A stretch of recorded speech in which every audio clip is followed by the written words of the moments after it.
I take responsibility for what happened because it happened on my watch.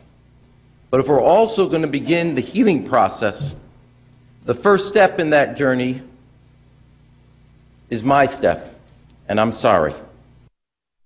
Well, despite his apology, pressure mounts for Chicago Mayor Rahm Emanuel to resign. This is video of this will be video of hundreds of students that were taking part in protests. Some were laying down outside of City Hall for 16 minutes in silence. They were signifying the number of times police officer Jason Van Dyke shot Laquan McDonald. The release of a dash cam video prompted several protests, as you can see. It also led to the mayor letting go of Gary McCarthy as the city's police superintendent. But many feel it's time for the mayor to step down, and that apology just wasn't enough.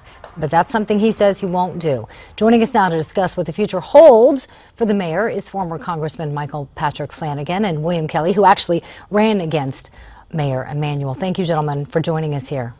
Thank you. Congressman Flanagan, will protests like these make any difference whatsoever? Sure. They make lots of difference, and they're very healthy. Chicago has had not only a corrupt government for 50-plus years, but a hopelessly corrupt press. And protests bring outside, honest broker press into the process. Let me repeat, it was an independent pressman who got the video released, not the vaunted Tribune or anyone else in Chicago. It was outside independent press, and these protests keep independent press watching, and the mayor is having trouble standing up under the light of a hardworking press. William, I want to ask you, you heard the mayor's apology. Do you think it's genuine, or is he just trying to keep his job, especially with that "my mess, I'll clean it up" attitude? Miranda, like every criminal, Rahm is sorry. He's sorry that he got caught, okay? Make no mistake about it. That's the only thing Rahm is ever sorry about. God only knows what else he's hiding. I totally agree with the congressman. The Chicago media is in the business of covering up for Rahm. That's why we need Newsmax to expose and do exposés on what's happening in Chicago, and I'm proud to be a part of that. Rahm Emanuel needs to resign. And we need the Republican candidates for president to call on him to resign. The people of Chicago need to hear that from the Republican candidates for president. And I think that it's good politics, too, and I'll tell you why. Because Rahm is essentially Hillary Clinton's campaign manager, okay? Hillary is from Illinois. I don't know how many people realize that, because I know that every time that she's in, she says that she somehow is from that town. But the fact of the matter is, Hillary's from Illinois. Obama's from Illinois. Rahm's from Illinois. Please believe me when I tell you, we need to keep these people in Illinois. We cannot let them go to the White House, okay?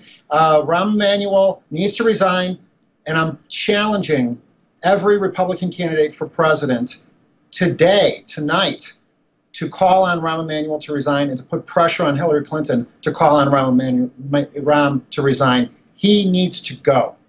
Let's take a look at his approval ratings, because they've certainly taken a bit of a hit. According to an online Illinois Observer poll, only 18% of Chicago voters now approve of his performance, while, as you can see, 67% disapprove.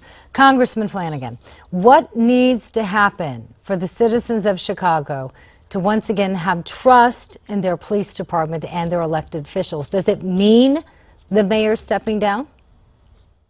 The police department is an extension of the fifth floor of the mayor, period.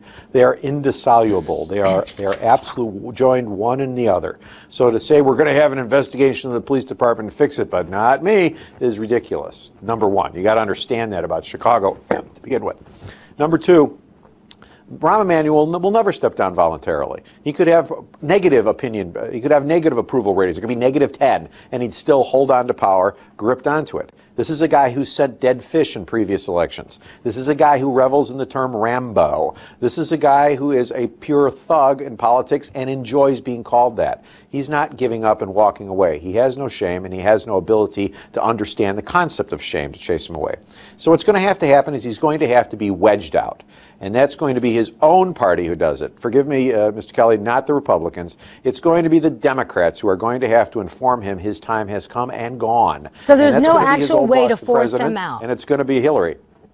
So it's going to be somebody from his own party. Last word to you, William. I totally agree, and we need a true investigation into Rahm Emanuel. Hillary has a Rahm problem, but Rahm also has a Hillary problem, believe it or not.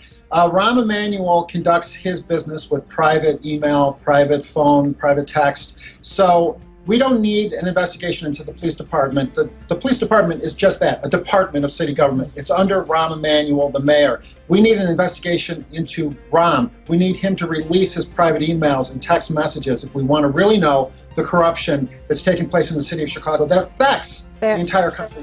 That's why I'm calling on all candidates for president to Fair please. enough. We are running out of time, gentlemen. Thank you so much for joining us. Thank you. And just ahead here on Newsmax now, one of our country's most well-known and respected journalists speaks out against Donald Trump, and he's not the only one. But could all of this be helping the billionaire's campaign? We'll talk about it next.